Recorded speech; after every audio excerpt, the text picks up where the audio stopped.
Welcome to Kenton's videos. Enjoy the video.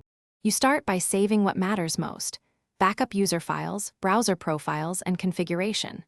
Once done, confirm the OS build and boot mode, UEFI versus legacy, 32-bit versus 64-bit, because that decides the recovery toolset.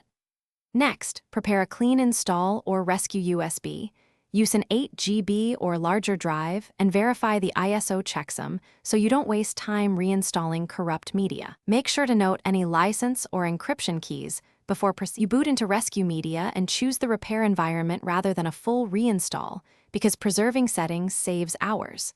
Then run file system diagnostics, chkdsk on Windows, fsck on Linux, and check Smart to rule out hardware failure. Repair any errors found. After that, repair the bootloader. Use bootrec and rebuild BCD on Windows, or grub install and update grub on Linux. Restoring the boot chain is the linchpin to getting the system to start again smoothly. You finish by reinstalling or repairing core OS components, and then applying critical updates and drivers so the system is stable and secure.